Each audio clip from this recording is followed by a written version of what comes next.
show. I let you in deeper than I let anyone else before. Learning up from the broken pieces, took them all and made yours. Didn't know what my heartbeat needed. Skipping out, no, I can't keep score. When I lose my breath, boy, you got me breathing. Oh, every little thing you do, every time you hold me, take me higher, higher. Every little thing you do, every time you hold me, take me higher, higher. Ooh, you take me higher. Ooh, you take me higher, baby. You take me higher. Ooh, you take me higher, baby. You take me higher. Ooh, you take me higher, baby. You take me higher. Yeah, you take me higher, baby.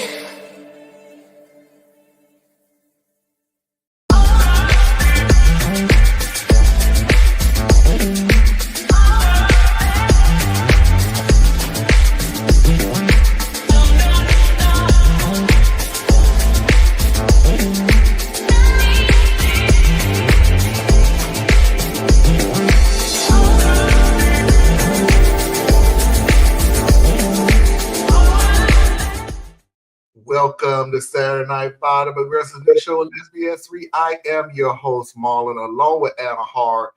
We're waiting on Theus, who I now just got a message from him that his power went out and he's just waiting for everything to reboot. Boot back up. So he may still be on the show. We just waiting on the power and everything. But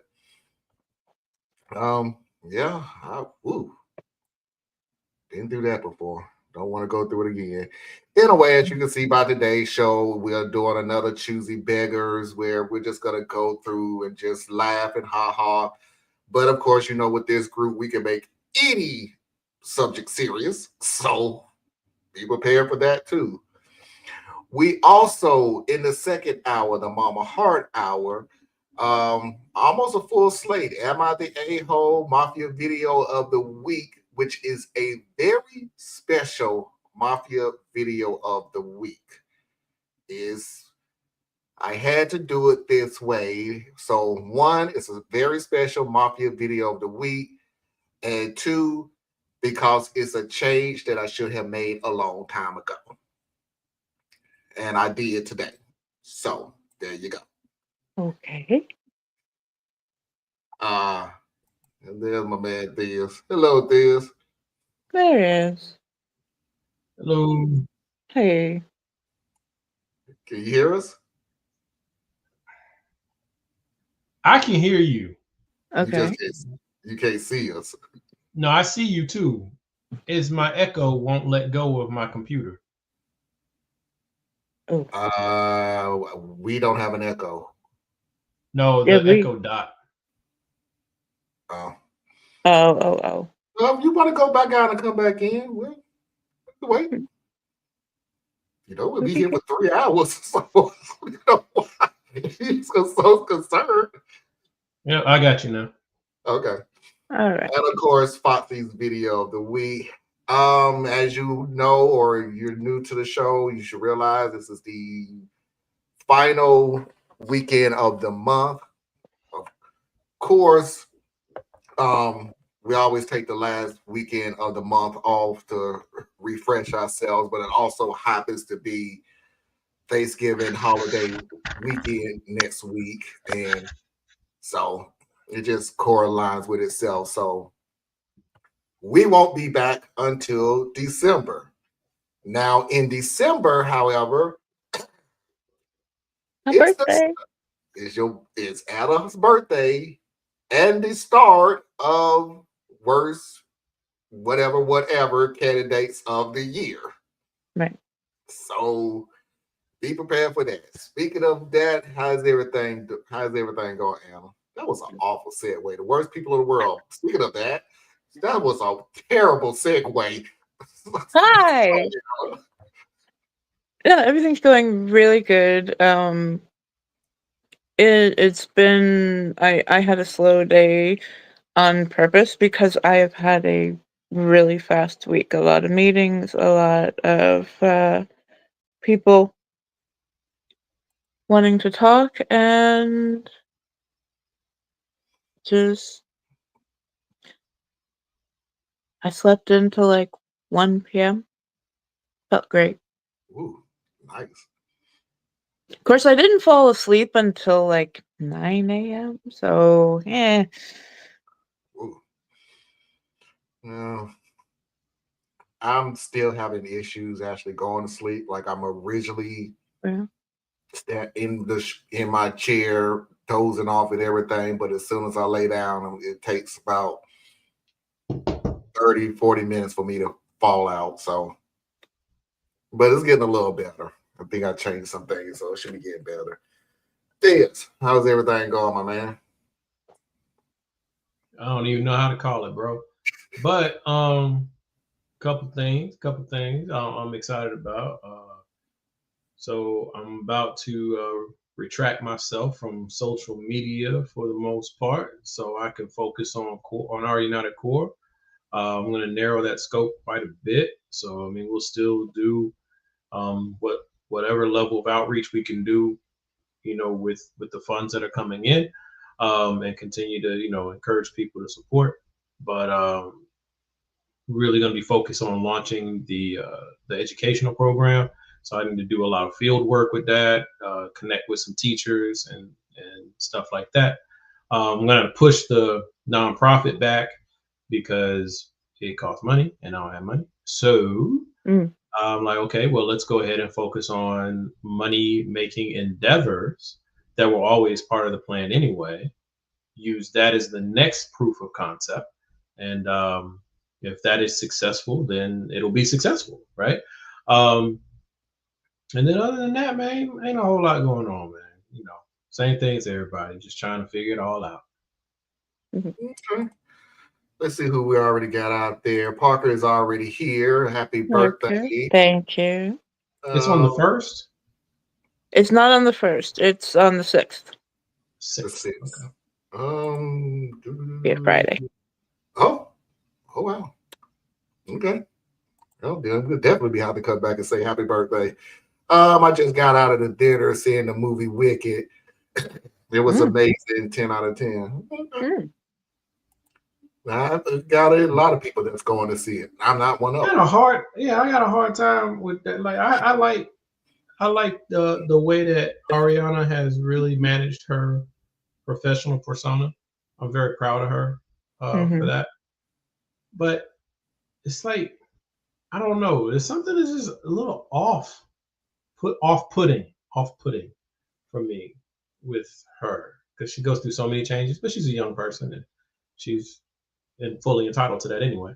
But yeah, I mean, hopefully it's a good show. I hear Wicked has been a great stage play for quite some time. And didn't they already have a Wicked movie? No, well, there's going to be 2 Wicked movies. Oh. Is this the second one? The first one is out, and they're working on the second one. It's based on the second. I thought there was a Wicked movie that came out like years ago, but I don't know. Because when they started doing I'm gonna call them twisted fairy tales, when they started doing like the dark version of like everything. But I could be wrong. I probably am wrong. But no, I hear that she did a great job and the cast was good. Cynthia Erivo, the woman who played the witch, was really good. And yeah, this is part 1. Part 2 is next year. Wicked is a pre-sequel to Wizard of Oz. Okay. Yeah.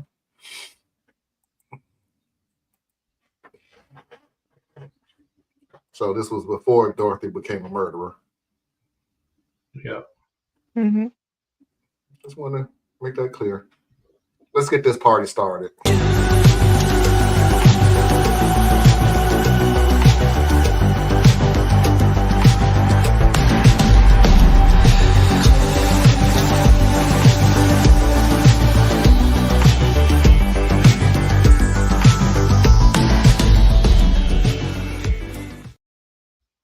All Yeah, right. so now I'm thoroughly confused, bro. What? It says Wicked was in two part. It's going to be in two parts. Mm-hmm. The first movie hit theaters November 2000. Oh, November 22nd. I thought it was saying November 2022. I'm like, what? That would line up with my remembering, but I'm wrong. But okay, never mind. I'm good. I'm not You got confused. it there. All right. Keep in mind as we go through these videos, a majority of these is during the pandemic. So just giving you a time frame to keep in the back of your head if you hear certain things that not making sense, is because the majority of these is based in the during the really the middle of the pandemic is when I got all these videos. Two, some of them are, choosy beggars. Some of them are just they're just not bright people or irritating people. I wouldn't call them choosy beggars. It's just like you're irritating. So we'll start off with the first one and give you an example of what I'm saying. You're just irritating. Are these bags still available? Choosing Beggar offered you $10. What brands are they? Please let me know. I think it says in the description. I'm not at the house right now, so I can't check. Will you take $10 for all? No. Will you take 15? No. Will you take 25? I'll do 35. I'll take $35. How about 30? No, the backpack alone is worth 35. Don't want any more. That's fine. How much for just the yellow one? $15. It's DKNY. I'll take all for $35 if you'll give me till Wednesday to get the money. Please let me know if you will. Will you give me till Wednesday to get money? Will you keep till Wednesday? Please let me know if you will. Don't want him anymore. I changed my mind. I'll take all for $35. No, sorry. Will you keep till tomorrow afternoon? Where would you like to meet? I'm going to have to pawn something to get money. Don't know what time yet. I'm disabled and can't drive and got no way. Do you deliver for free? No, sorry. Never mind then. I don't have no car, no way. Will you take $25? Never mind. Don't want any more. I'm blocking you, lol. Should have done that many messages ago. Yeah, should have stopped responding. First time she said, never mind, don't want it. Okay. Done. I don't understand people. I don't know. Don't look at me, Anna, because I ain't gonna try to make sense of this. I do, but it doesn't make it better. This is a person who the circumstances is only being seen on one side, her side. So her response is always based on the circumstances that only she sees. On the other end, it just sounds like you're getting on my nerves. So if I don't have the money, so never mind. Wait a minute, I got a check coming, so can you hold on to it? Never mind, I got to spend it on something else. Wait, hold on, I can pawn something. Can you hold on to it till tomorrow? Yeah, where you want to be? Well, I ain't got no car. Well, I can't help you. Well, no way, so never mind. Wait a minute, I got a ride, so I want it again.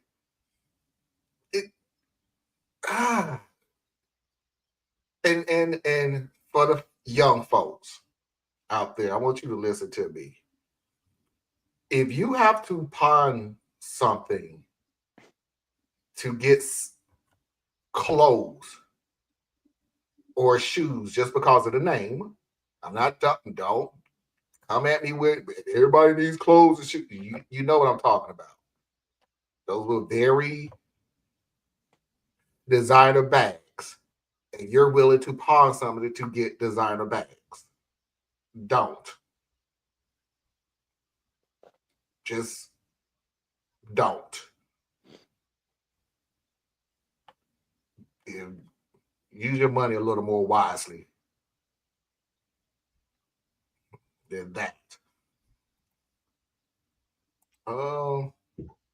Says she will take 25 right after she said she can't drive to him and he won't drive to her.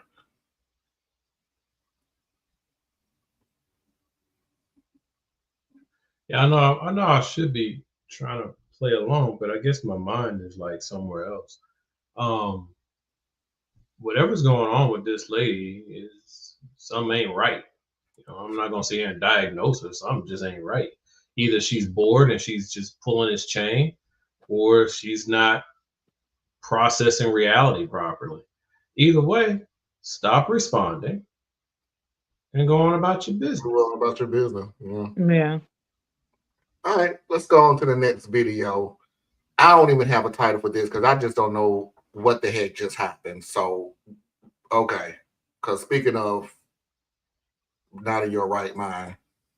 Our next post comes to us via Twitter from Tom Lishman, who is actually an artist. Hello. Unfortunately, I don't think I'll be able to take this project on due to size and complexity. Thanks for reaching out though. Thanks, Tom. No problem, but now I gotta curse you so you can't do this to anyone else. I warned you, and you played yourself by trying to sacrifice someone for your own selfishness. Your career in anything is now over, and you'll have no opportunity going forward. Enjoy heck, kid. And every moment you hold your grudge and talk bad about those who tried to help you while you tried to take from them your pain will be much harder to deal with. You're welcome, by the way. It's better you get taken out now than what you'd have to deal with if you continue to be a piece of garbage to the world 'cause you're miserable. I'm nothing like those you tried to walk over. So I hope you think I'm playing a joke on you because that's my favorite part. Now you can go and remain in this memory stuck.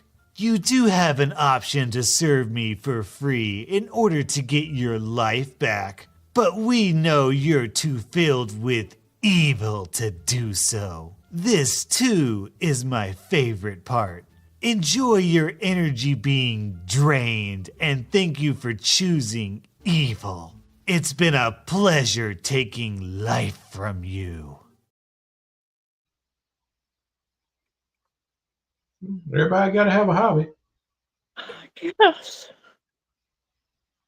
You don't take rejection very well, do you? Woo. And even the threat didn't make sense because I still don't know what you're gonna do. I don't. Something about draining life and your. They will never have a job. Ever again.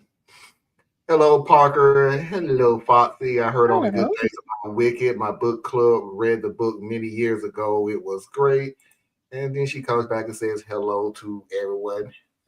Hello, Foxy. Hello. Lou. Happy birthday, Fizz. Belated. Thank you.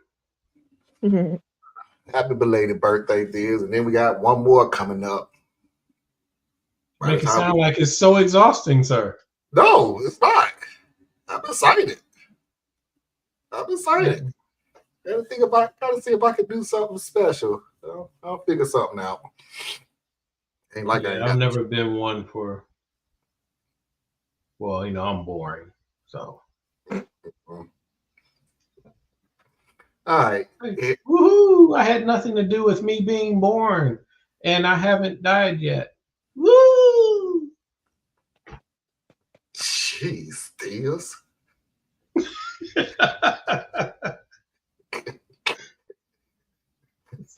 Happy days are here again. Okay, let's get into a little more of an interesting story. Just want to get those things out of the way. But let's go ahead and now really start getting into some choosy beggars. The company I worked for announced a while back that there won't be a Christmas party this year for obvious reasons. This is my first year with the company, but from what I've heard, the party is a pretty good time, so everyone was really disappointed. At the event, each employee receives a gift card to a local mall or business. The amount varies, but it's typically in the range of $50. Nothing to sneeze at for sure. Anyway, it was announced that in lieu of a Christmas party, the company was going to provide a gift box for each of us to contain a turkey, some vegetables, a pie, and some other items to round out a nice Christmas dinner. Most of us thought this was a nice gesture, seeing as it would have been pretty easy to simply cancel the party, cite COVID as the reason, and save a bunch of money. One coworker, the choosing beggar in question, was not happy with this. During our shift last Thursday, the manager phoned us up saying that our boxes were ready for pickup and that we could pack up early. The choosing beggar blew up, ranting on and on about how much of an insult this gift was, how it's beneath him, and how he wants a gift card or nothing. Keep in mind this is a grown man and there were people around. It was a real embarrassing sight. We tried to talk him down, but he continued to say how insulting and demeaning this was and how he doesn't need a turkey. Well, fair enough. You're one guy and that's a lot of food. A coworker of ours, who's a real sweet young lady, but unfortunately not very well off, asked if he could pick up his box and give it to her and her family. The choosing beggar refused, saying that he wouldn't touch it on principle. The food bank was also out of the question.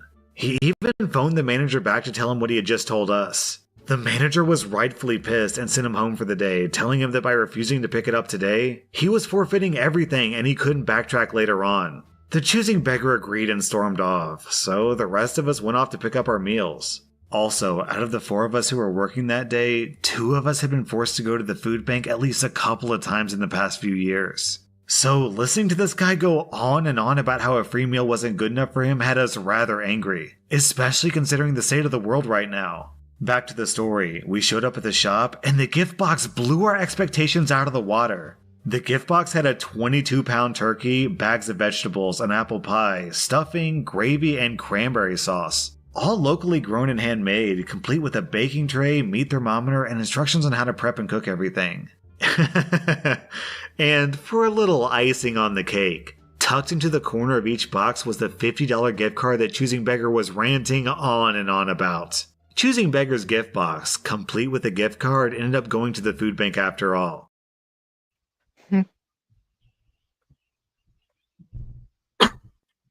I chose this story for a particular reason. You could tell this was literally around the beginning of COVID. Simply for you could tell because this was the beginning of people who just refused to accept change or alternative to the norm. Like he's used to this. This is what he wants. And he's not accepting anything lesser than. It was terrible seeing people run around acting like this. Like they just refuse to accept anything other than the norm. Which was absolutely funny considering that the norm wasn't the greatest thing going anyway. But yeah, he got what he deserved. Nothing. Which is what a lot of people got. Nothing. There ain't but so many times you can yell into the void until the void just says, please shut up, and closes his own self and just let you yell at whatever, the sun. But it still baffles me that people still pretend like the COVID was the reason for the way people was acting, not realizing that the pandemic that we had before COVID, can't remember the name of it right now, but America went through 2 pandemics and they acted the same way the first pandemic too. You mean for the Spanish flu? Spanish flu, thank you. No changes. You can't tell me what to do. I'm free. I'm going to stick to my status quo. Everything that was said then was said 4 or 5 years ago. Nothing different. I wish people would stop. Oh, never mind. You're right. Go ahead, because we're really, really early. Nah, it's just like I said, I'm in a different headspace all of a sudden, right? Not all of a sudden, but it's like I'm almost back to where I was, but just with a little bit more frustration baked in, I guess. But it's like, nah, this is America. And it's not even just America. It's a worldwide phenomenon in various places, but it's definitely pretty bad here. And Americans don't like being told no, especially certain Americans. So I don't care what the situation is. You tell them they can't do something, they're gonna fight you over it. Doesn't matter. Does not matter what it is. They will stick to a principle when they don't even know what the principle is they're sticking to. You know what I'm saying? It's just I'm angry because I have the right to be angry. Oh, well, ain't nothing I can do with that. You know, this is, you know. So yeah, they did that with everything. It's a mentality. It's a thing. You know, like I'm not any kind of a professional anything, but like when they did that test, the study, I guess it would say a study.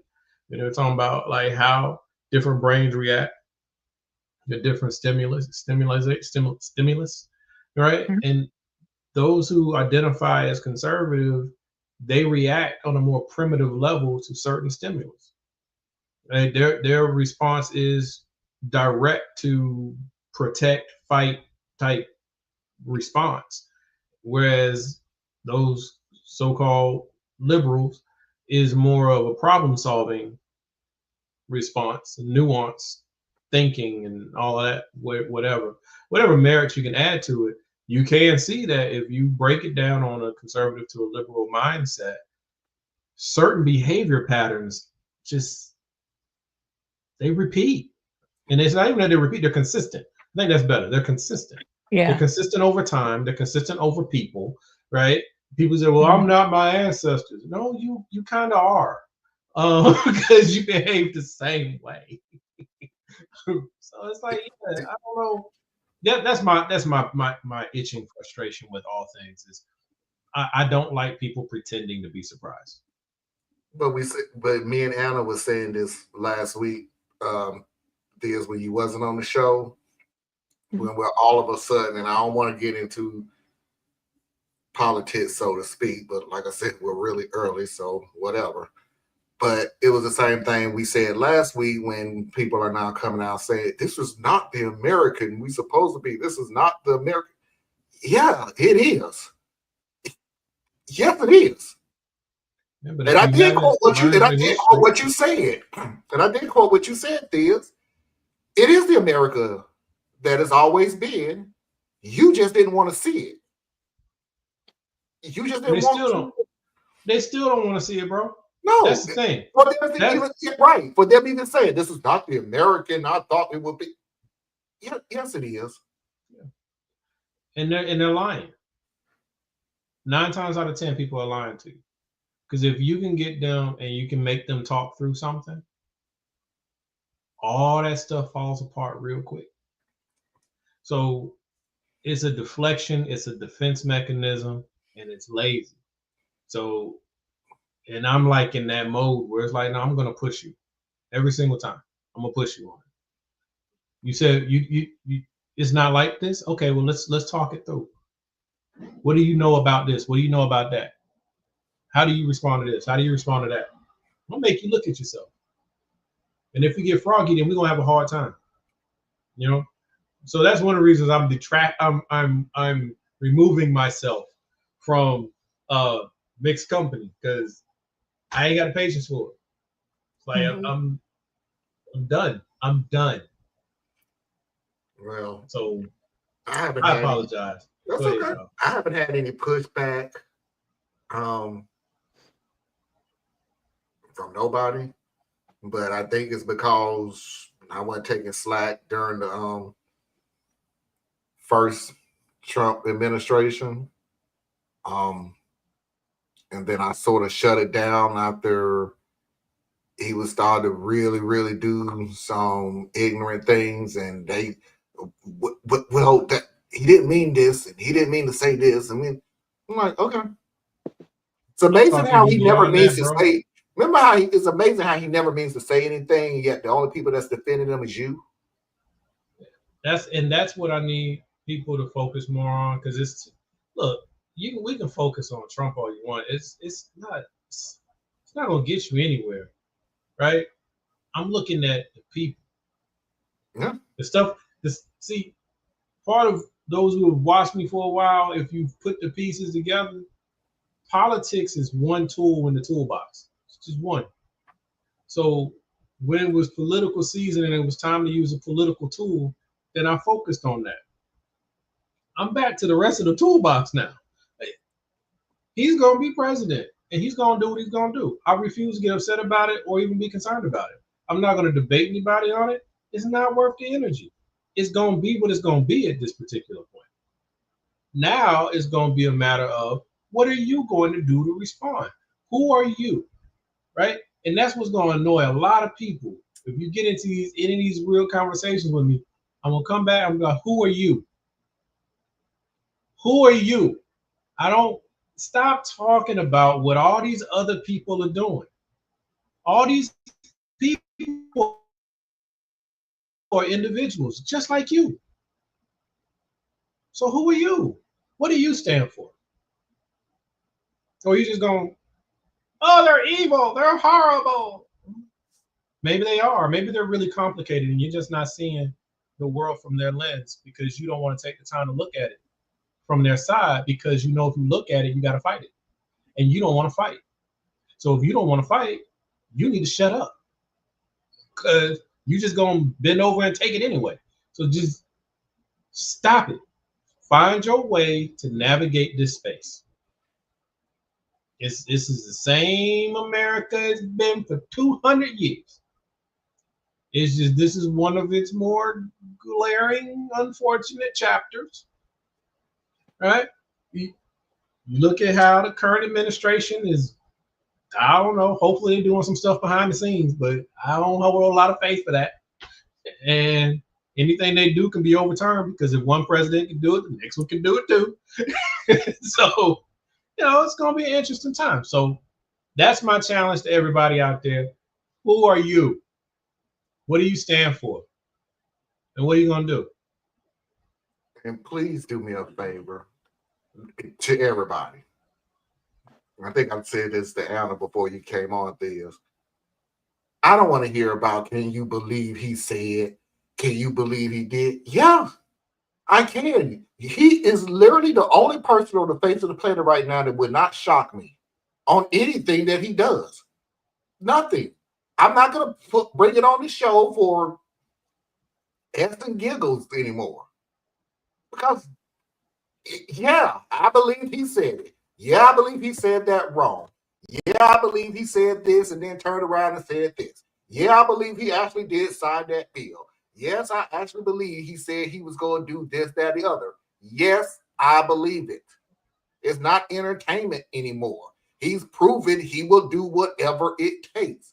Now, you prove you will do whatever it takes to stop him. If not, your entertainment is not entertainment to me anymore. Yeah, I think it's like people want you to participate in their delusion because it helps them feel better. Right? So when he says or does something, or worse yet, see, I have a really weird theory on this. He may actually turn out to be one of the heroes of the story of this twisted chapter. Right? Now, he ushers in the craziness. I'm not taking that away. But he himself, because he is so transactional and he doesn't hold any real belief systems, may end up becoming the limiting factor against the knuckleheads that he's just put in place. And he's going to continue to put in place. Because they're going to start saying and doing stuff that's going to be bad for his brand. And he's going to, wait, this is bad for my brand. This messes with my family's money. And that could be the very thing that holds some of the worst things from happening. Because he's going to be the figurehead, but the people making the decisions and doing the things won't be him, And so it's like, I'm really at that thing where it's like, this is literally a almost perfect moment. It's a dark moment in my opinion, but it's a perfect moment because America for the last 40 years, 50 years, has relied upon the Black community and how we vote in a monolithic set pattern to be almost like a backdrop or backstop, right? So when the European Americans are at deadlock, because they're always pretty much at deadlock, you had the Black vote to kind of tip the scale some. Well, the reason why they were at deadlock is because a lot of Europeans were already disenfranchised to the point they didn't vote. And so now more of them are voting, which outnumbers us.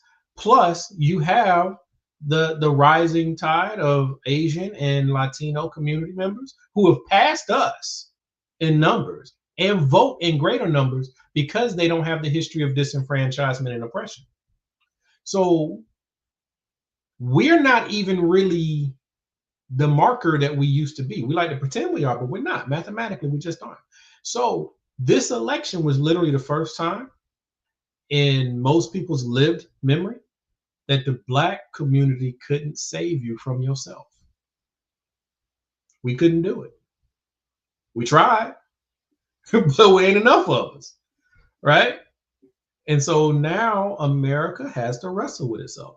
We have always been, what do you call it, the moral, the conscience. We've been the conscience of America. And European Americans have been the engine or the face of America, the identity of America, right? If you are an American, it's almost inherent that the image that is conjured up will be a European American. But for Black people, we have been the conscience of America. We have been, despite the treatment, despite all the hard life stuff, we still were believing in the American dream, believing in the aspirations that is in that document, believing and hoping and calling America to its better self. And yes, we tried it again this time because that's the role we always play. And we lost. So now America has to deal with itself. And I am saying, let them. We, speaking specifically about the Black community, we are low on the list of who they coming for. We're on the list. Make no mistakes. But we're going to deal with the same kind of mess that we've always dealt with. They're going to try to round up our children.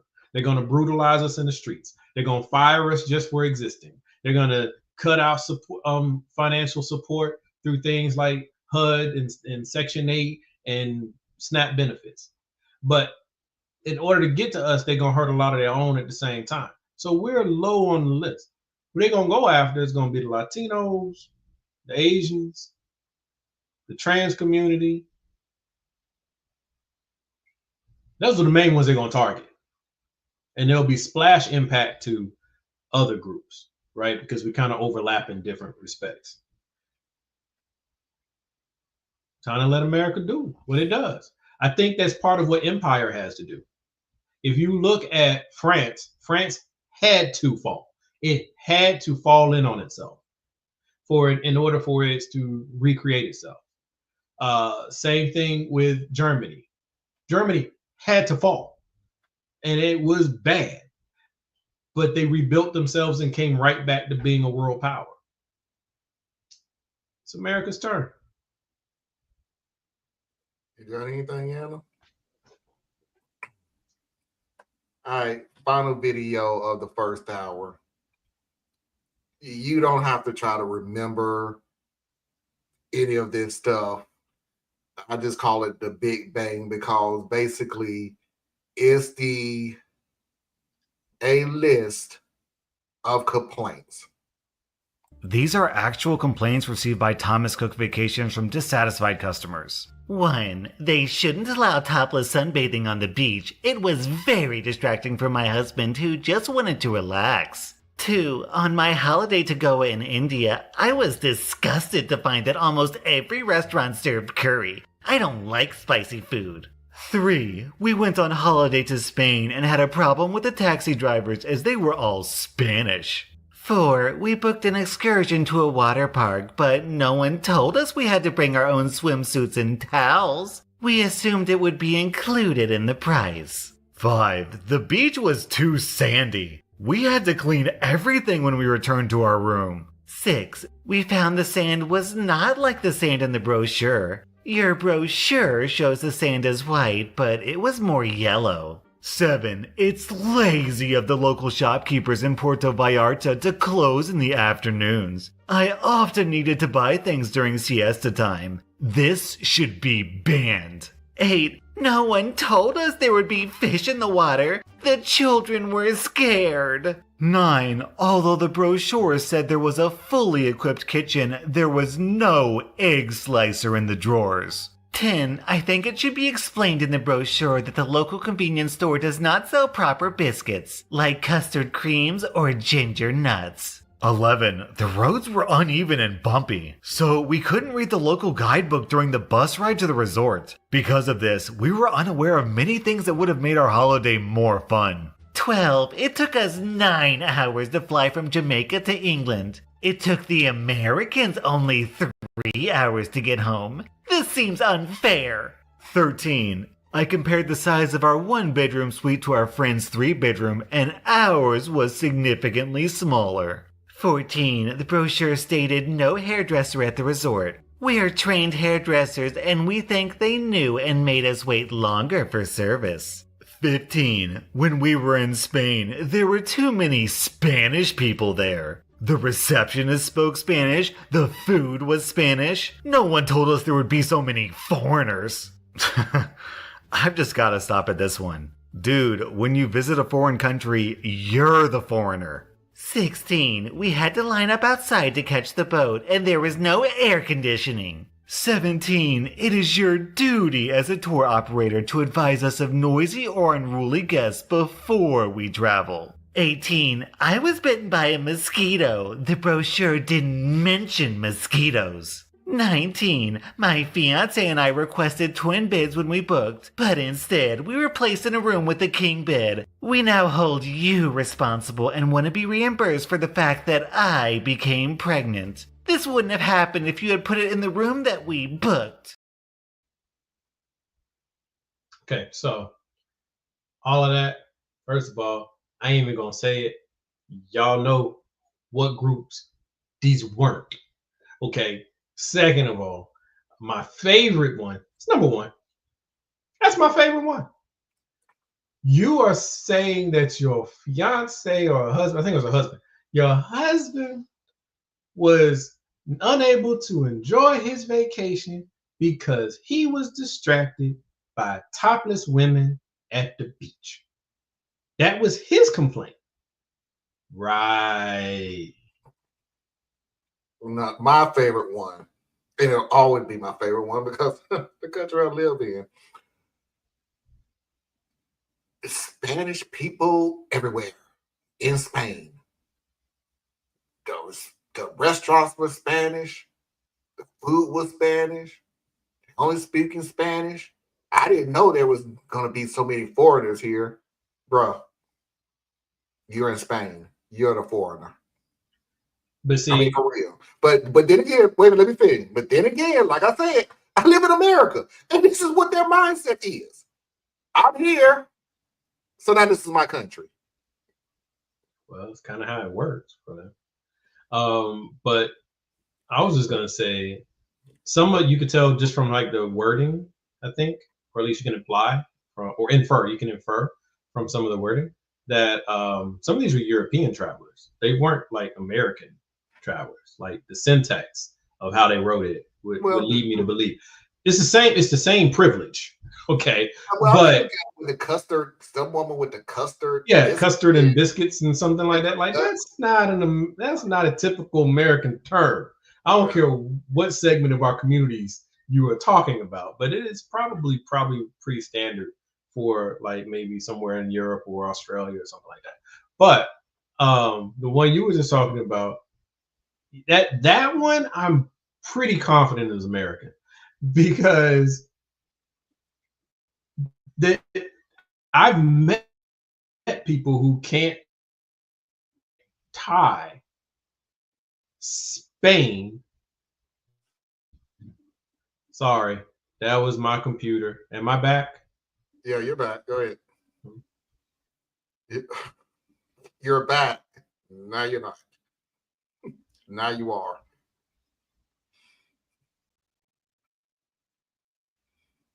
Hey, am I back? Yes, you are. You're I'm gonna not have back. to. Well, could you not make that disgusting face while you froze it though? Cause jeez. Oh no. He's Poor gone. Theo. There's you're gone. And he's really gone. Okay. Anywho. Anna, what was your favorite one? This was not the sand in the brochure.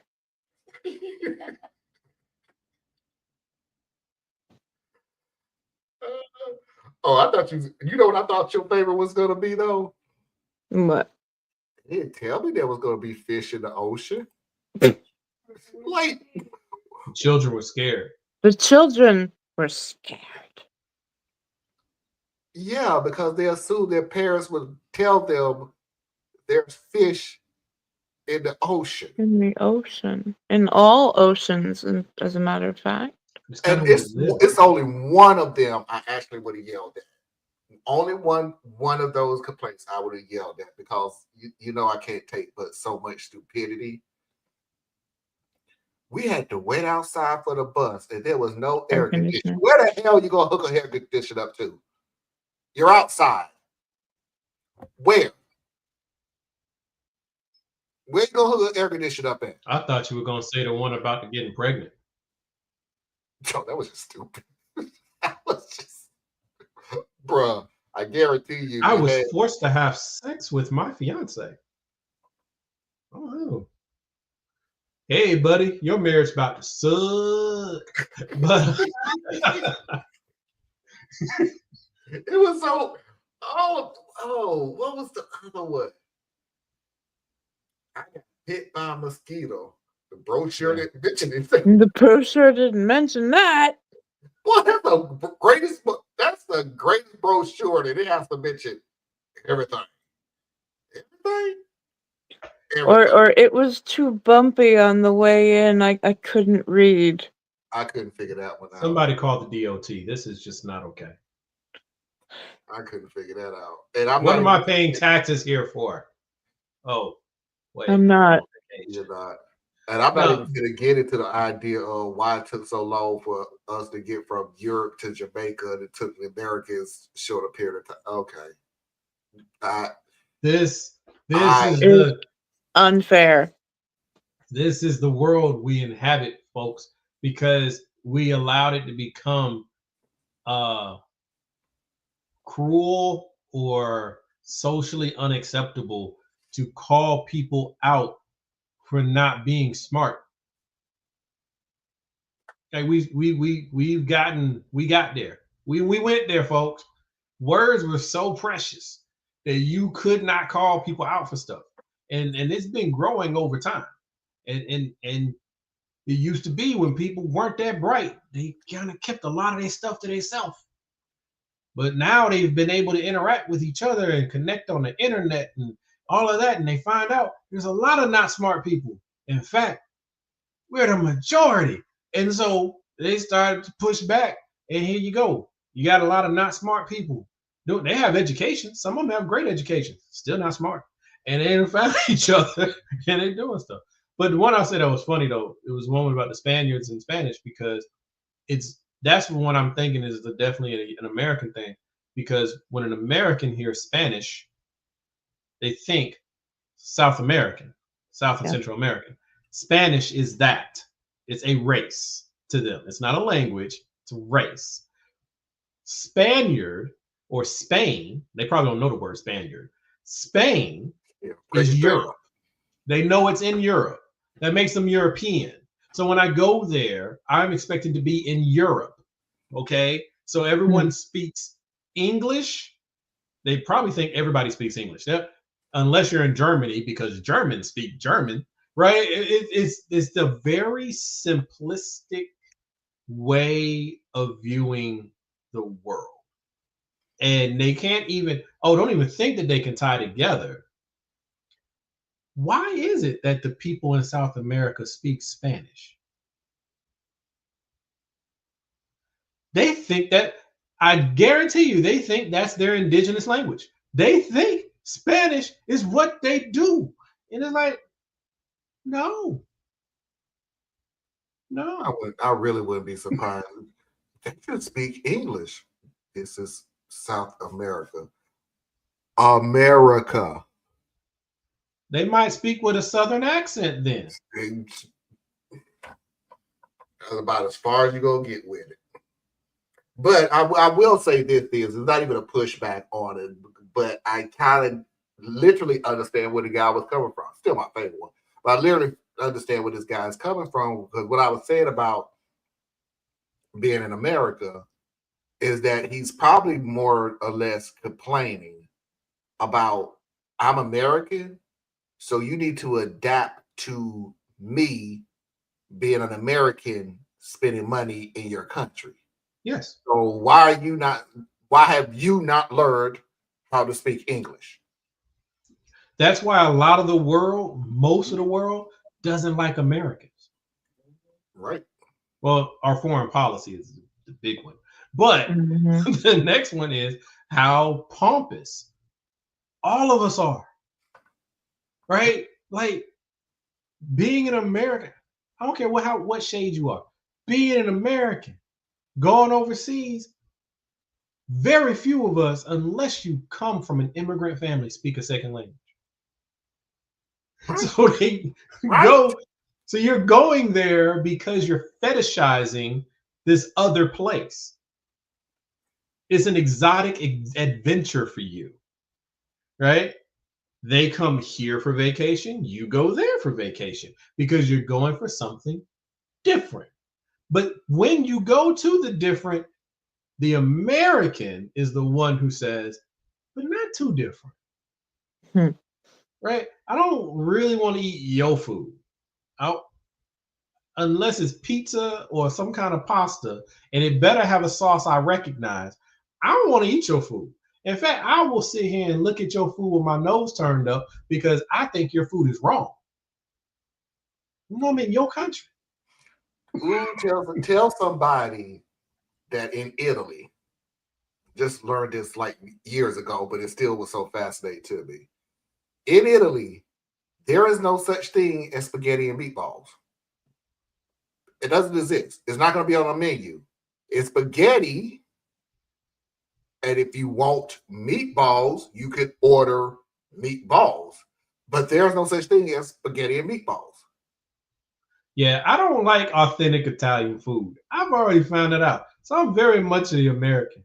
But I also have like an 8-year-old food palate. So yes, you do. Yeah, you know.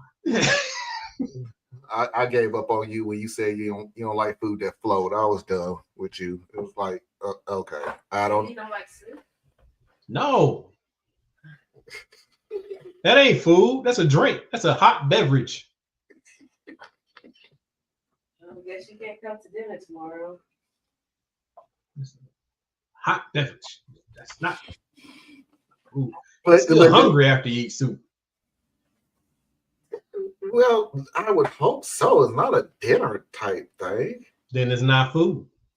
So you got to sit there and add bread, or you got to have, I don't know, what else you eat with soup? Crackers. So bread. You got to have some bread to put in your stomach to trick your system into thinking it has something. Now you can have noodles in your soup. Well, now that's just wet, soggy bread in your soup. Just saying. I know I'm right. I might be wrong, but I know I'm right. So I'm just saying, hey, if you love soup, enjoy your soup. I eat stew. Stew is just a thicker soup. Stew is just, you're right, but it's less soup, right? I'm eating something. There's food in there. I don't know what that was. I swear, StreamYard does not like my computer. I don't know. Agent Johnson. He's coming. He's back. Man, y'all ain't seen nothing yet. I read that Facebook disclosure and I was like, yeah, I'm good. Yeah, you told us about the Facebook. I'm like, will this really affect me? Because I literally go on Facebook to happy birthday. Oh, this is what I did 3 years ago. I'm done. And they can go ahead. Then. The thing about it is it's less about content mediation, okay? Because anything you write on the internet, anything you post to the internet is forever on the internet. Right. So the fact that you put it there, I don't care if you put it as public or a friend or in a chat, is none of it's private, right? You just gave a company your information. That's what you did. That's what we're doing. For me, what it was is the part where they're like, yeah, I don't care how you bump into this here program. We gonna get your location. We're gonna get what you're doing and everything about. I'm like, wait a minute. Y'all already were a little too invasive anyway. So when you take it and say, hey, we were at 90, we're gonna kick it up to 98 right quick. I'm like, okay, cool. I don't need it that bad. So don't bother me none. Like when everybody was saying that, oh my god, TikTok takes so much from it's no more than all of our social media greats. They all do it. It's funny, especially TikTok. I don't know what happened to Deals again, but TikTok, YouTube, Facebook, this algorithm is fantastic. You do know how the algorithm works, right? It has to take information to bring up algorithm. You're upset about AI. Really? Have you actually typed in a sentence to an AI and then tell them to give you a sentence back or put things in better perspective so you can send it out to people? I saw that commercial, Anna. It's about the dumbest commercial I've ever seen. It's a commercial just using AI, but what the whole thing is, a person who's just lazy and don't want to do anything, especially send an email out. So he'll type something like, I really don't feel like being bothered with this meeting, but I'm going to come anyway. And he sends it to AI first before he sends it to the boss. And the AI will rewrite it in a more professional manner. And that's the email that he sends out. Well, that information that he sent out was already on the internet. How was it already on the internet? Because they took it from the internet. That's how AI works. It just finds you a better way of saying things. Better titles for books, better inserts for this, that, and the other. But yeah, it's not like the computer is really, really smart. I mean, it is, but it's more or less it's just like I'm taking information that I already know, that I already computed was a better fit, that have a better response, that has a better mindset than what this dribble that you're writing, and I give it to you. But it's not like for right now, it's not. I'm not as afraid of AI as a lot of people is making it out to be. The information that AI is giving you is information that's already out there. See, here's my thing with AI. I'm also not afraid of it, but I'm very aware of where it has to go. Right. Yeah. So AI is still artificial intelligence, but the line gets really, really blurred the dumber the population gets.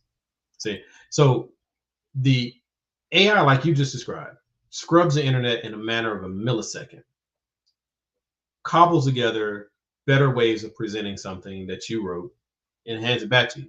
Those better things is because it's accessing intelligent people, right? So for now, the masses have turned against academics and quote unquote intelligent people because, and there's a reason for it, in my opinion, one of the reasons that the masses have turned against intelligence and academics and things like that is because this country specifically has done such a horrible disservice to the masses of people. It made education expensive, it made education rare, and it made education difficult. So that means there's more and more people each day, each month, each year that are being frozen out of the opportunity of really tapping into using more of their mind, using relying on other people's experiences to form stronger opinions and new ideas. We've literally suppressed that artificially so that we have this class of smart people who really they're just hoarders of knowledge and hoarders of information. And so when you do that, the masses, they don't have the ability to go to these learnings, but they're not dumb people. So now they're going to be using gut instinct. They're going to be using local knowledge. They're going to be using communal knowledge. And those things are always going to be less than perfect, right? Because the sample size is too small to really build it out. That's the beauty of a big society. You're taking all these ideas and they're bouncing off of each other, getting better. When you shrink the talent pool down, dumb ideas circulate a whole lot more because there's nothing to push back against. So we've done it to ourselves. We've literally done it to ourselves. So then you have AI that's going to scrub using the intelligence that we hate and then hand it back to you. But here's the darkest part of AI that I foresee. Right now, it looks like a tool. If you are dealing with a population that is not just lacking in intellectual curiosity, but literally lacking in intellectual capacity, what's to say that AI can't start lying to you? You won't know the difference. You won't know the difference. It'll look just like everything else. And that's what actually scares me. Last word, Anna. I don't have a whole lot to add to that. That is. And am I upsetting you? I'm sorry. No.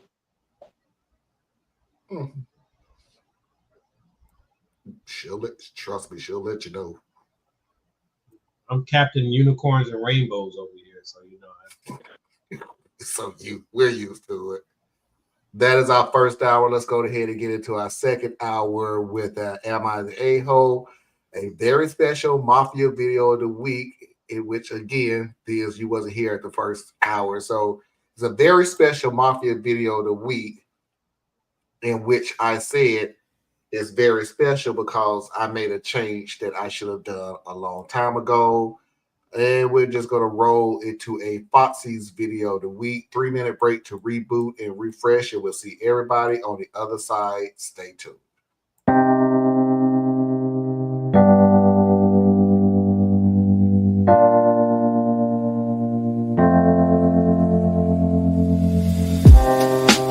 Living for weekends, wishing I could take a break from this world. Running on a hamster wheel, but searching for something I can't feel. I just wanna be a lost girl and fly. Take a breath, feel my wings spread, levitate above the ground and make eye contact with clouds. Now I'm rising, I'm soaring above it all. I just wanna be free, finally, finally, finally. I wanna be free, finally, finally. I wanna be free, finally, finally, finally. I wanna be free, finally, finally, finally, finally. I always stay dreaming, never imagine I lose my spark.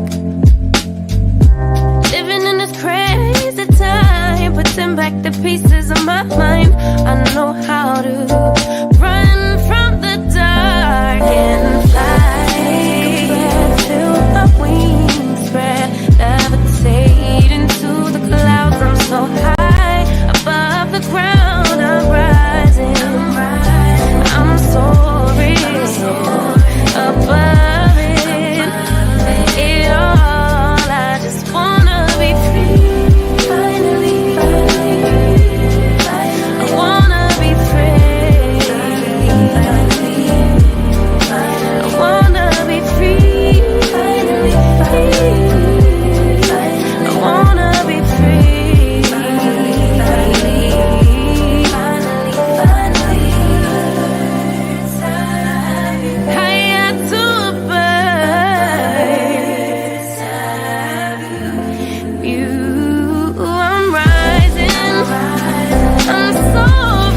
back, and without further ado, let's go ahead and pay those bills. Radical Truth to Power tomorrow at 8 p.m. Eastern Standard Time. I have no idea what we're going to talk about. Please do not forget to go to patreon.com/Tracy Media Fan. Help support Tracy and all of her endeavors. Please do not forget to go to Anna Hart's website, BorelliaEtc.com. Learn something that you didn't think you need to know, but you should. Please do not forget to go to Thea's website, OurUnitedCore.com. Communities build movements. And if you need to reach me, you can do so at radtp@outlook.com. That's RADTP@outlook.com. And let's go ahead and get into the Mama Heart Hour. That is great cranberry bread, and I made it. You need to stop telling me when you bake stuff and you can't mail it, you can't send it out to people. I did say I was going to teach myself how to make different types of breads anyway, so we'll see.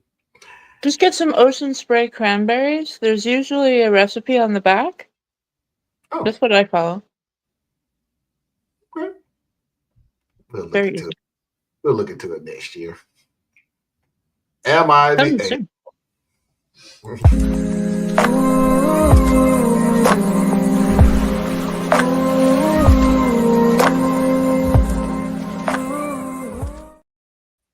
Let's just go ahead and get into this story because certain people just won't get it. I probably sound like an asshole, but I don't even care. I was with my ex for a year and he broke up with me. 3 months later, he started going out with some other girl, and now 3 years since, they're married with a kid. I have no clue what he sees in her, like she's not his usual type. She's a bit chubby, if anything. She worked a mediocre job, and I could say some more things. In short, he can do so much better than her. Wow. OP's special. I've been wanting to talk to him for so long, and I saw them at a restaurant, and I took my chance and just went over to their table. Immediately, he told me that she's his wife and told me to leave them alone. I thought that after being together for a year and having no contact for so long, he would at least want to have a small conversation with me. Him denying me that made me really angry, and I ended up telling his wife that she's nothing like his usual type and she should watch out before I left, and she was clearly emotional at hearing that. After that, I was determined to get closer to him, and I applied and got a job in the same division of the company he works at, but on a different team and one level lower, so I've seen him around the office a few times and tried to interact with him a little, and all it got me was a meeting with HR. I got a membership at the gym he goes to and figured out what time he goes each day, and I've been showing up at the same time and trying to make conversation there, and still nothing. I've told him that he can do better, and I want us to give our relationship another shot, and when he pretends that I'm not even there, I'll just leave to avoid the embarrassment. I feel a little bad since his wife really comes off as a really shy and sweet person who loves him, but I really want to get him back, and I don't owe her anything at the gist of it. I'm blocked on all social media, and I tried reaching out through a burner phone number app, and no response to that either. It feels like I don't even exist to him. At the very least, he could give me one conversation. I mean, just a few years ago, he was in love with me. There is quite literally nothing his wife has that I don't, and I know I would be an amazing partner to him if he would just give me a chance. I'm so frustrated right now, I can't even process this. I just want to talk to somebody about this, but I have no one who won't just cut me off if I do. You know the one good thing about being married to Foxy? This all would have been shut down when you sat down at the table at the restaurant. Because, yeah, my wife ain't going to sit there silently. For starters, she loves me. But also, you was disrespectful for coming over there to begin with. There's going to be some noise. Number two, she don't have anything that I don't have. Yes, she do. The man you want. He does. Dude. I mean, sis, get over yourself. It's over. Like, straight up. It's over. This point you're stalking. She don't deserve anything. The wife don't deserve anything. You do not deserve anything. He has moved on. He's married. He has kids. It's a done deal. Now, I'm saying this because I'm using common sense, but you're not listening. I know you're not.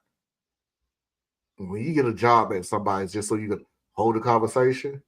When you go to the gym, go to the same gym that he does, and then make sure you can work out the same time he does, so you can hold a conversation. When you text from burner phones, like this is Hawaii 5-0 or something like that, to hold a conversation, you still think there's a chance, and it's not. It's creepy. You need to stop. And you know you're not going to hold a conversation with nobody else because I'm sure you already have held a conversation with other people. They've told you the same thing. Stop.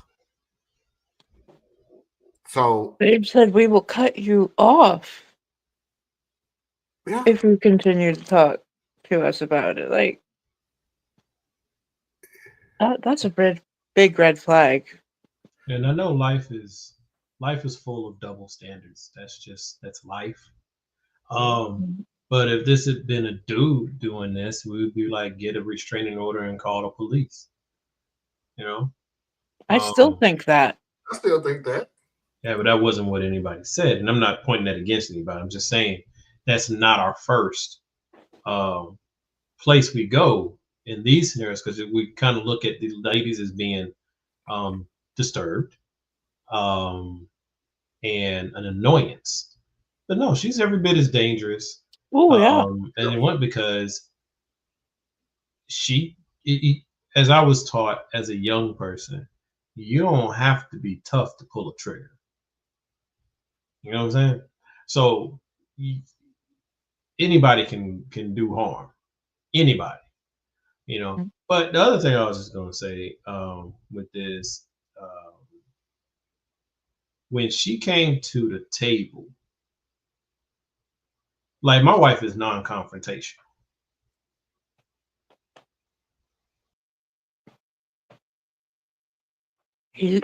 She's so non-confrontational that he just goes.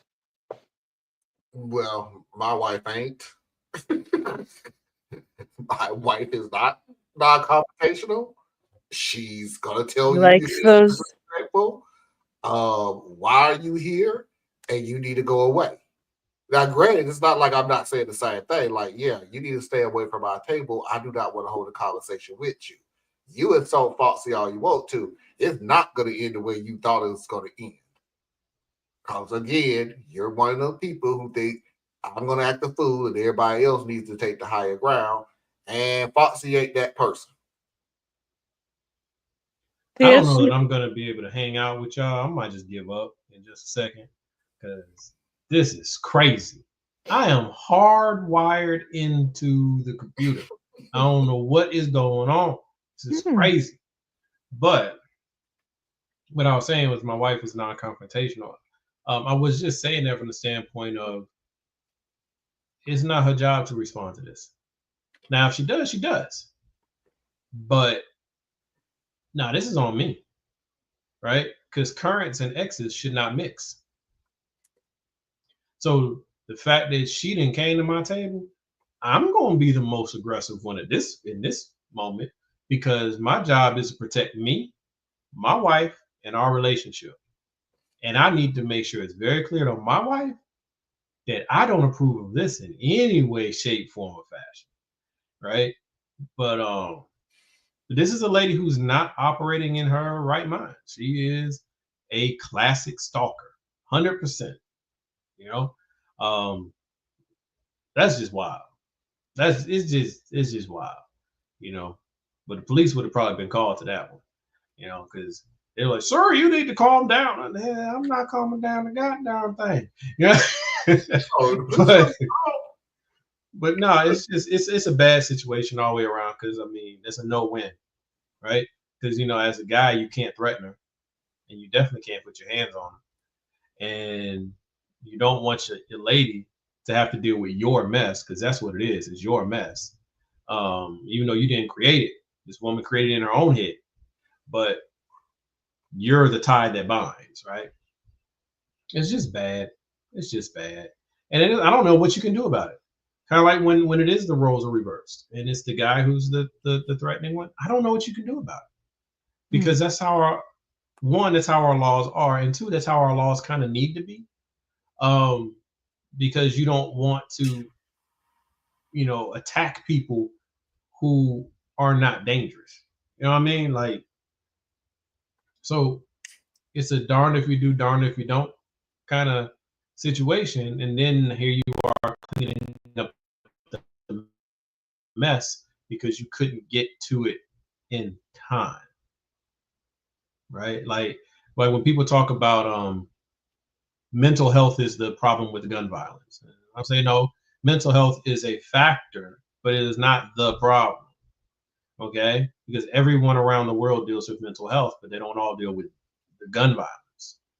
So that's just a convenient scapegoat to say mental health. We just throw it on everything like it's a quick fix bumper sticker, and it doesn't even always apply. And plus, a person is not a criminal until they commit a crime. So, Let me throw this in here because I didn't mean to cut you off. I just no, you want to say good. I'm good. on I'm my gonna stop talking anyway. mind. Yeah, stop using the mental health thing as the reason for crime because my next question is, so what are you doing about mental health in your city, in your state? Tomorrow's weather report is, yeah, that's what I thought. So stop using that if you're not even going to do anything about it. Like, that's just your get out of free card. Like, and I still remember Texas,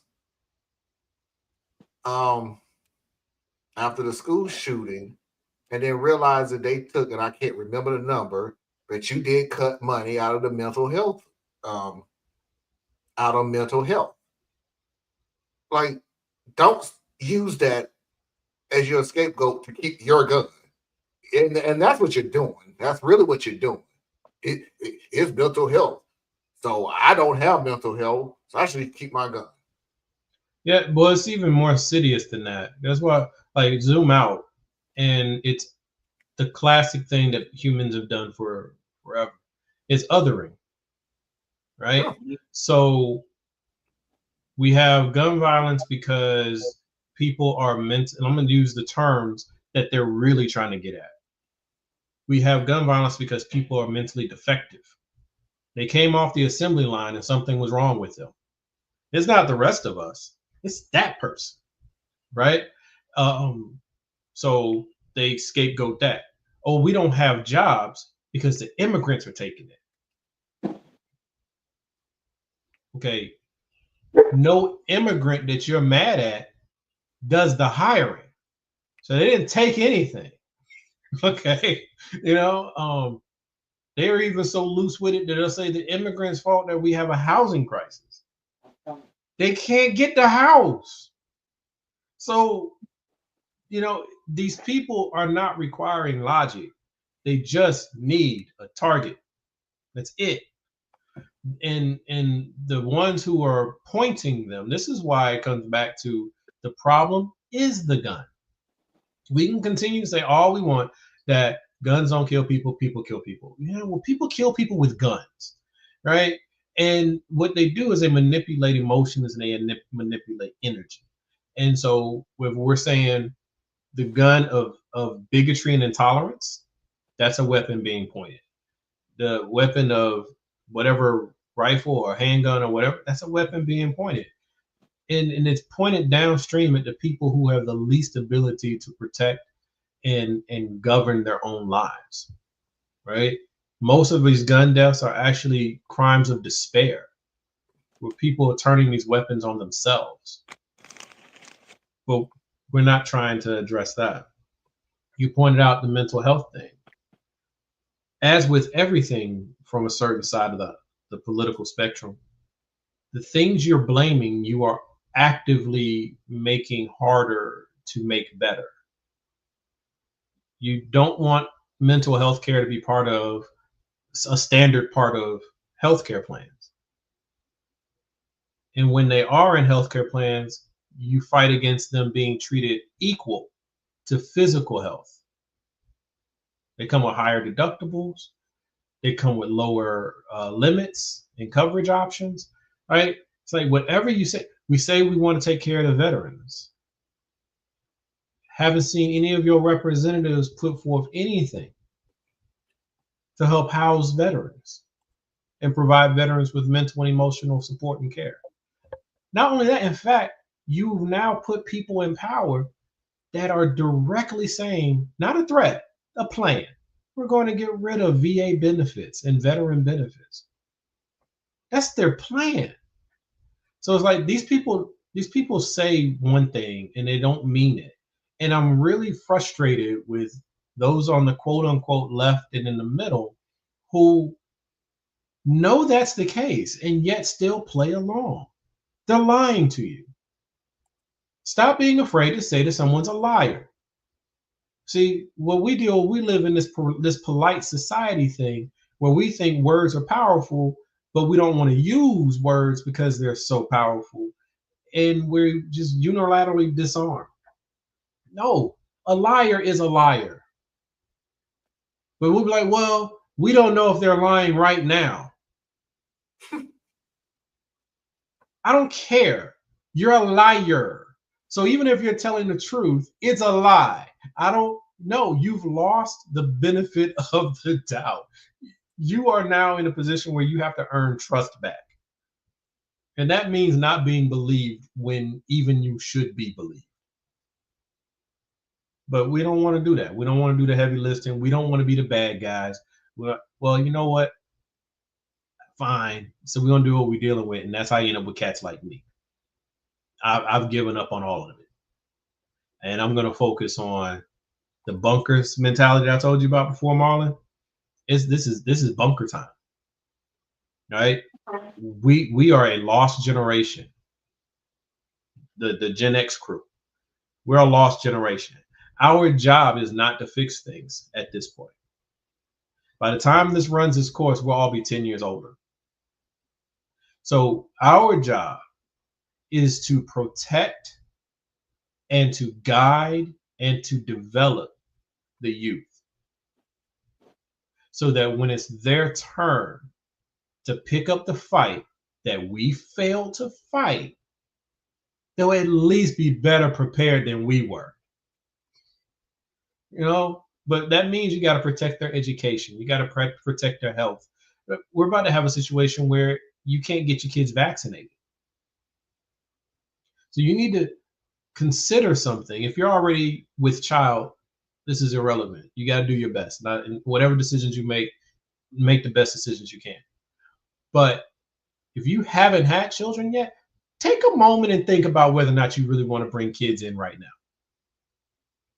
This might be the time to hold off a year or two so that you can see where things are headed. Because when your child's born and they can't get a measles vaccination or a polio vaccination or a smallpox vaccination or mumps or rubella, any of those things that science has helped us get under control, do you want your child to walk through that minefield?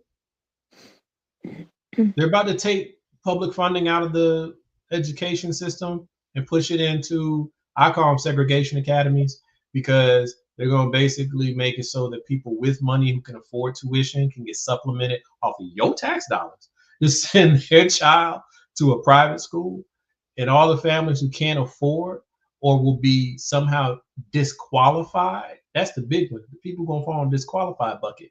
They're not going to be able to get vouchers. And if you can't get vouchers, you can't get your kid into these academies. You can't get your kid in that academy, and there's no public school to speak of. What you're going to have is youth detention centers that we call schools that your kid will be going to. And they won't be educated on much of anything. That's where we're headed. There's actually one more step to that that I found out recently. They're trying to get rid of the whole Department of Education. At the federal level. At the federal level. That's one bill. Another bill is we're not getting rid of the Department of Education. We just want to get rid of the name Department of Education and move it into another section. What would we call it? Another government entity. Yeah. Another government entity take over that completely. Yeah, they want to privatize education. That's all it is. They want to privatize education. And this goes back to our safety vest man. If you go to the point where you privatize education, then it becomes a buyer's market. And so if you can't afford it, you can't have it. And if you look back at a time in American history, which doesn't, you don't have to go too far back. You only got to go back about 60, 70 years, where you get the separate but equal education system, where we all should know the story of, Black children having to be taught in one house schoolhouses and informal education, and we had to teach ourselves how to learn, and we had to use throwaway cast off books and all that. And despite all of that, we still became the most rapidly educated segment of America that it has ever seen. But that's in spite of hardship. But the part that often gets missed, and it's so sad that this is where the poor white people and our working class white people are being done such a disservice. Now, I don't have a lot of compassion for them right now if they voted a particular way, but I have a human compassion for anybody who's being misled and abused. And these people are being misled and abused, because at the same time they were doing this to Black people wholesale, they were doing this to white people based off where they lived. Mm-hmm. Whole generations of children couldn't even go to school. They had to go work in the field. They had to go work on the farm. They didn't have anything. And they're about to push a lot of these white children and white families back into that. Equally as bad. White women, y'all ain't gonna listen to me, but whatever. But white women, you didn't just bargain away your bodily autonomy, because perhaps that's the part that you heard and you focused on, because that's where they could use your religion and your sense of decency or morality or whatever, and they could use that and they could play on that, and it can make you say, well, this is where I stand. I'm standing with the unborn child. But part of that dark deal is you also just bargained away your ability to build a career. You also just bargained away, almost certainly within the next 3 years, the unfettered ability for you to vote. You just bargained both of those away. And it's so sick, because now you're gonna have women who never get a chance to self-actualize. We never got there, but we were well on our way. We were well on our way to women being able to self-actualize. You don't want to have a family, then don't have a family. You want to have a career, then just have a career. You want to see the world and travel and work remote and do all that good stuff, then you do that. They whining all that back, baby. So now you're going to be barefoot and pregnant in the kitchen. That's where they want to push you. And if you can't bear children, then you don't have value. That's where we're headed. Right on back. All right, Anna, last word.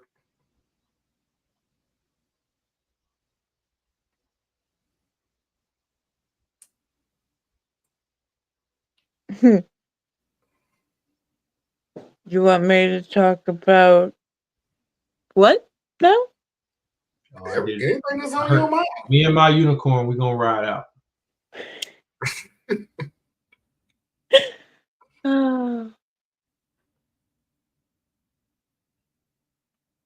No, we will see what we will see.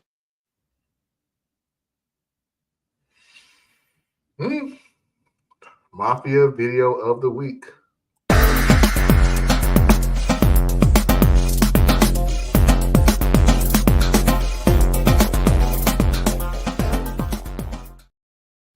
Let's try to end this on a positive spin. Cute story.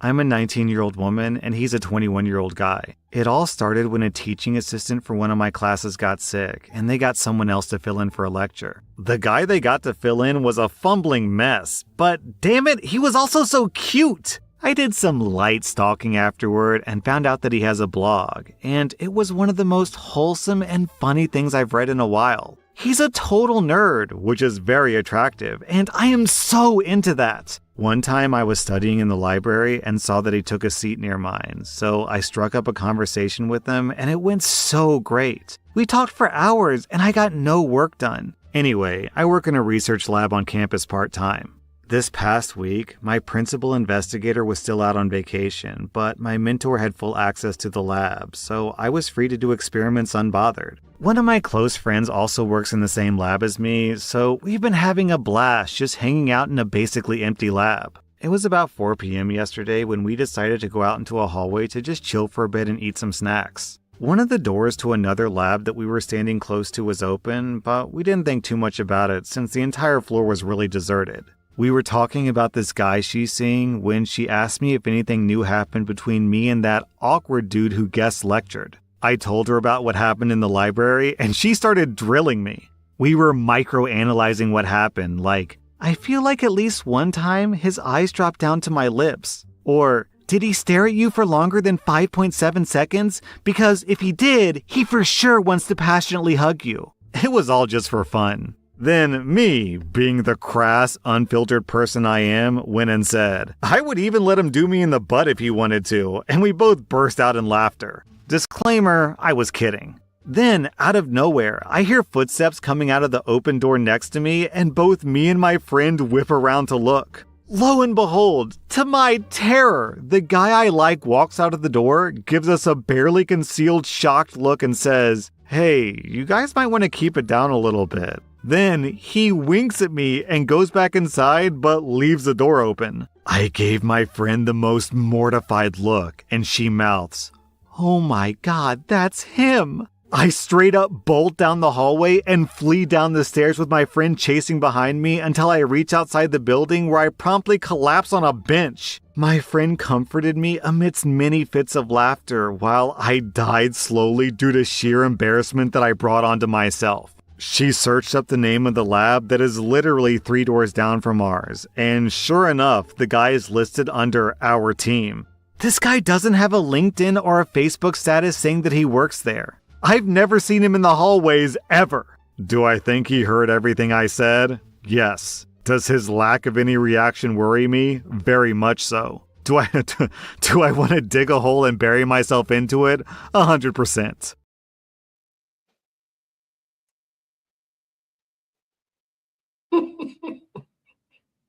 This doesn't feel finished yet. That's it?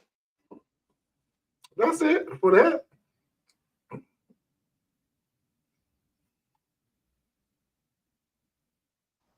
Then I'll wait for part 2.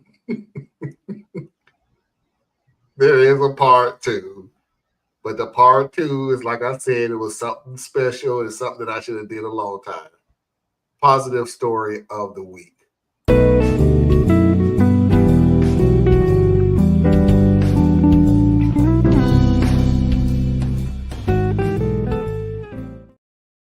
That's good I music. like it. That's better. That's jazz. Yeah, should have done that a long time ago. So that way I got to say, Ella, take your headphones out. I don't have to do that anymore. I know. I like the music. It sounds like something I would like to listen to while it's rated outside and just chill. I like that kind of type of music. Anyway, part 2. Then, 3 months later, OP posted an update. I didn't come back to the lab until winter break was over, hoping that the large influx of people would somehow prevent me from ever seeing him again. That did not happen. On my first day back, I was in the break room making some toast when this guy walks in. Oh no, I thought, knowing that a confrontation was probably inevitable and that I thought to apologize for my crass comment. But instead, I frantically looked away and focused on putting peanut butter on my toast because if I do that, he can't see me, right? That didn't happen again. Instead, he came up right next to me, smiled, and said, Hey OP, how was your break? I looked up awkwardly and told him it was fine. Mainly, I just stayed on campus and worked at the lab. He told me that he basically did the same, but he went to see his family for a couple of days. He didn't bring up what happened either, thank God. Then he said something along the lines of, Is that all you're having for lunch? And I was like, yeah, I was in a rush and I forgot to pack something. Then he said, "Oh, I was gonna go grab something to eat at such and such place. You wanna come with?" I was like, "Oh, that smooth bastard." I tried not reading into it and brushed it off as him being nice, so I said sure, and we went. Well, we ended up having a great lunch. Inevitably, as we were on our way back, he finally made a crack and was like, "So tell me, after our lunch today, how many seconds do you think I spent staring at you?" I literally just looked at him blankly with my jaw dropped before he chuckled out, "It has to be a lot longer than 6 seconds at a time, right? That has to mean I like you." Even with my shock, I managed to laugh and make a wisecrack back at him. Well, tomorrow is our 1-month anniversary, and we have not done the butt stuff. He told me after a couple of weeks that although he appreciated my comment, he is not into that. Looks like I'll be retaining my butt virginity, and I managed to get a super cute, intelligent, and kind boyfriend out of this whole ordeal.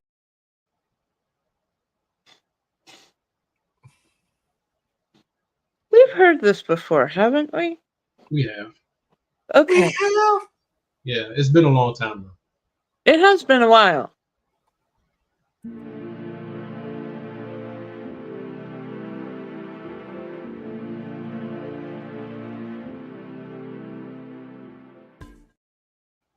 So we got remembering the past, positive story of the week, and mafia all rolled up into one. Okay. Just to cover all my bases. Just to make sure I did that on purpose. Wink, wink. I did it all on purpose. It was a cute story, except for one part. Because I literally have to say this. There's a door open. You don't look inside to see if anybody in there before you start doing all this talking. Lady, that's literally on you. Like, for real, for real. Like, I get, we as a group, together or whatever, we talk and we comfortable with who we with, and we say stuff that, damn well we wouldn't say out in public. But you ain't check your surroundings, chick. Sorry, but not sorry. You just didn't. You see a door open and you decided, let's go get some anal jokes. Like, what? And the other fact of the matter is, really? You thought he was going to drop this when he see you again? You really thought he was going to drop this whole conversation thing? This is something he will bring up on the 50th anniversary. Oh, yeah. Well, now that they're together. Yeah. Yeah. But I don't know. It's funny. Why are people so captivated by butt stuff? No, I have no idea. I have not a clue. It's like, it's not a.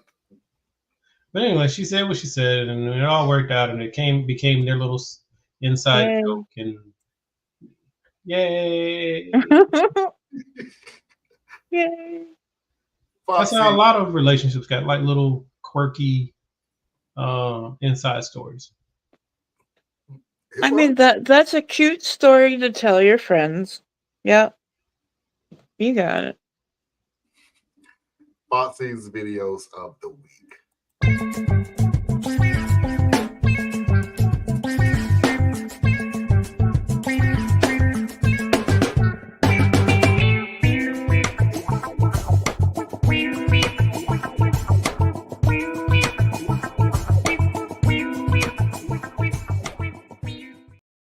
This is the last part of the show. If you haven't hit that like button, please do so at a time. I would truly appreciate it.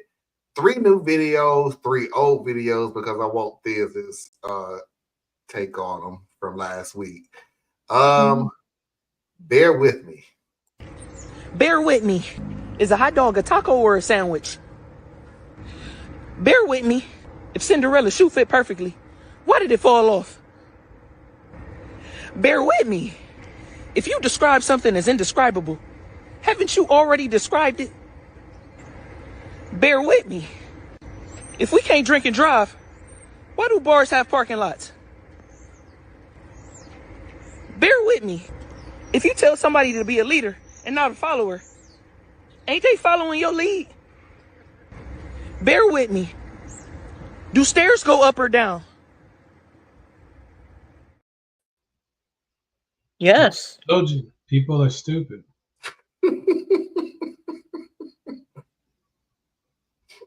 We've normalized stupidity. Like this dude sit there and start with, I think you pranking me. I really would think that you're pranking me. Like, he really thought he was saying something. Is a hot dog a sandwich or a taco? Do you not know what a taco is? Better, you should have just stopped with is a hot dog a sandwich? There, had that discussion. But it's definitely not a taco. And there literally have been discussions on it. Yeah, absolutely. Absolutely. Or why do bars have a parking lot? You ever heard of a designated driver? No. I don't know. I had to think about that Cinderella story though. It was like, well, she got sweaty feet. The one wearing a glass shoe. Their heels and yeah. The one going downstairs. So I didn't like the stair one. That was bad. I think he just needed something to add. Yes. Yes is the answer. Yes, that was I didn't like the stair. We're like, bruh, come on.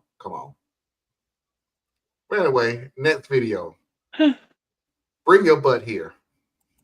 Bring your butt here.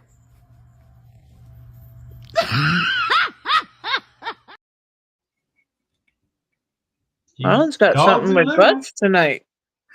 Yeah, he's got a butt fetish going on here. You're not gonna put that on me, no. I'm just you know. I mean, I like butts. You cannot lie. We cannot lie. Yeah, I saw that coming. Well, actually, you know what? I'm not a big fan of big butts. You know, I don't know. Whatever. If I like you, I like your butt. If you're a lady, because if I like you and you're a dude, I could care less about your butt. I just think you're a cool dude. But you know, and then there's some ladies I don't like your butt, but I still like you. So, imagine all the possibilities. I know. It's the dumbest segue I've ever had on this show ever. Anyway, next video. And I'm only showing this for the nostalgia of it. Because it looks like Showtime at the Apollo. And I promise you, it just made me feel good watching this. Want to go back to the old school? I got 2 turntables right here. Let me just tune them up here.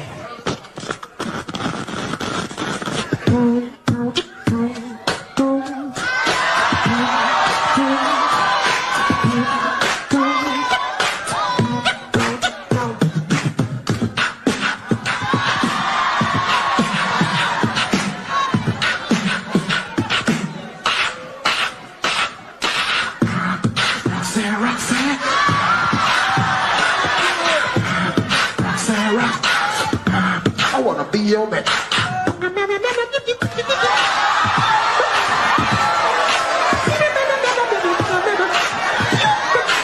And right about there, you get tired. You slow it down with something like this. I've been really trying, baby. Hey, y'all, Mount Jalen, Mount, thank you, New York. Yeah, all the great songs of my childhood.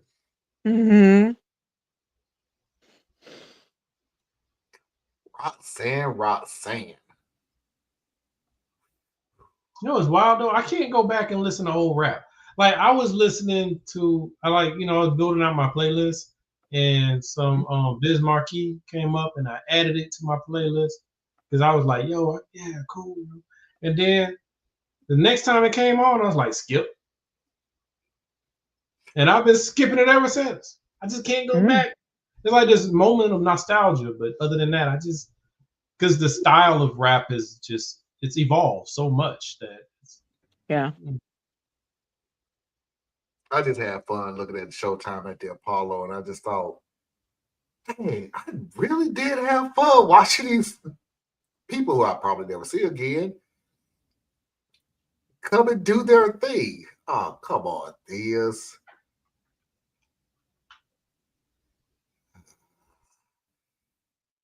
Ah. Well, we're gonna have to wait till Diaz come back because the last 3 videos is something we've already seen before. So us talking about it again is irrelevant. Oh, the girl. Yeah. Yeah. So we have to wait till Diaz come back on. Do, do, do, do, do, do, do. I wonder if I get copyrighted if I. There you go. I'm sorry, Marlon. I didn't mean for it to happen. All right, let's get through it as quick as I can. He just really wants to show you a video. Yep. Caught slipping. Babe, can you call my phone? I can't find it. Yeah, sure. Siri, call my woman. Sure. Which one? You have a few contacts saved as my woman. A few? Nah, you know my phone be acting up sometime. Sir, please stop the cap. You created these contacts yourself. No, I did not. On God, you absolutely did. Oh, really? Girl, I think you should look at his text messages from last Thursday at around 2 p.m. As a matter of fact, I just sent you a screenshot. Thank you, Siri. Nah, babe, wait. Wait, I thought she didn't know what her phone was. How's she reaching for her phone all of a sudden?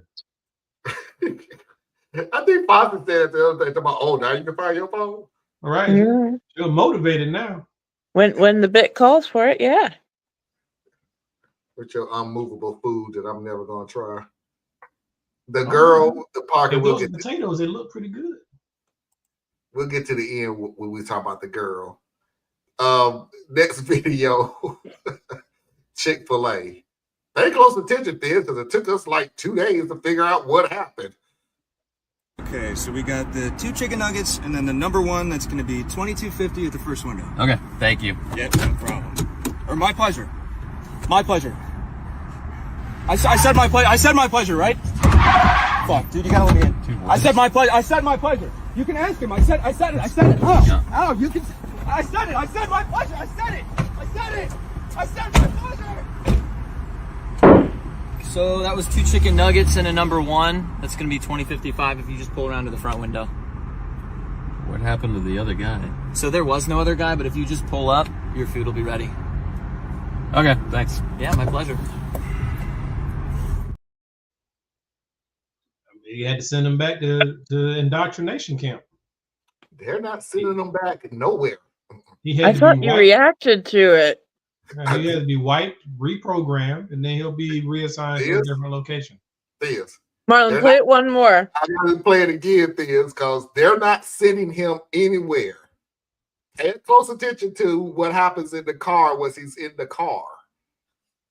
Okay, so we got the 2 chicken nuggets, and then the number 1 that's going to be $22.50 at the first window. Okay, thank you. Yep, no problem. Or my pleasure. My pleasure. I said my pleasure. I said my pleasure, right? Fuck, dude, you gotta let me in.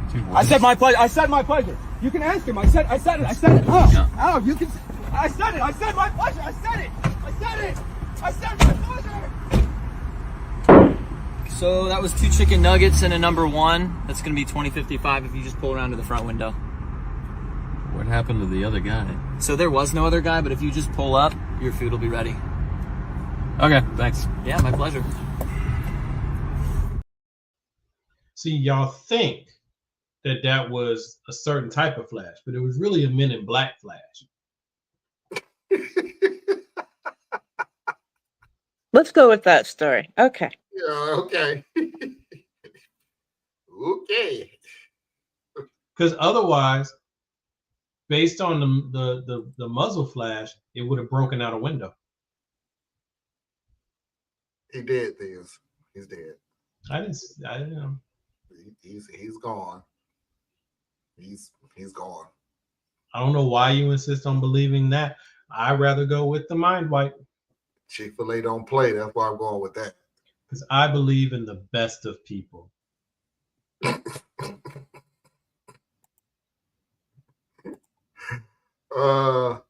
They was just taking a flash Exactly. picture with their camera with a noise.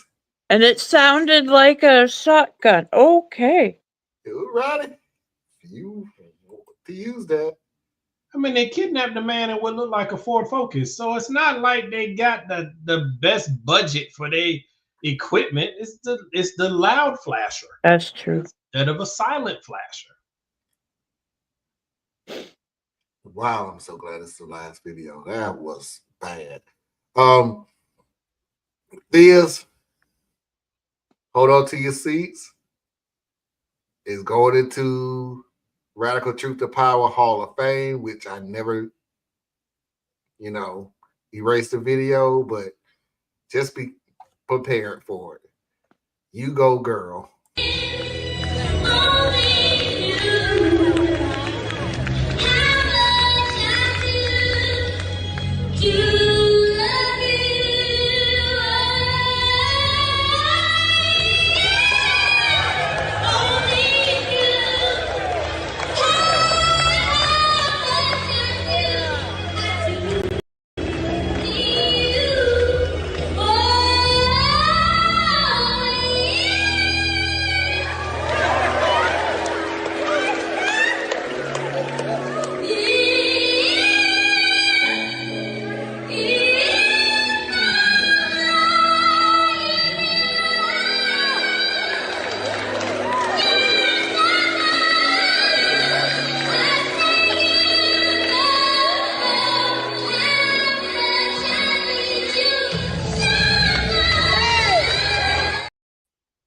Yeah.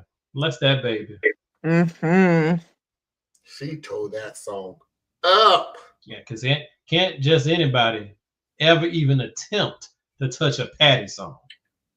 Especially not that Patty song.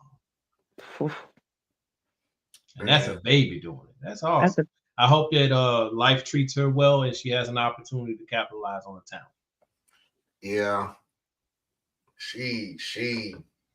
Oh, wow.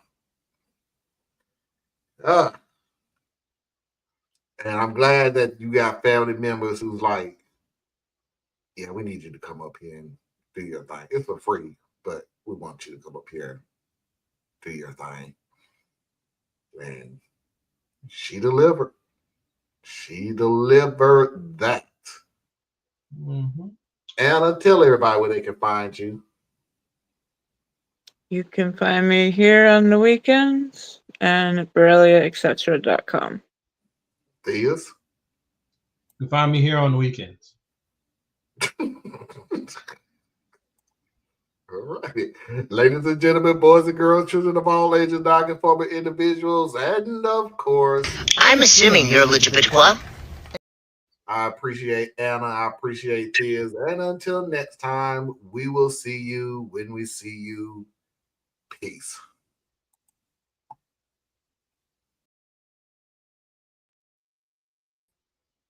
Hey, at some point tomorrow, say something nice to someone you don't know. Nah.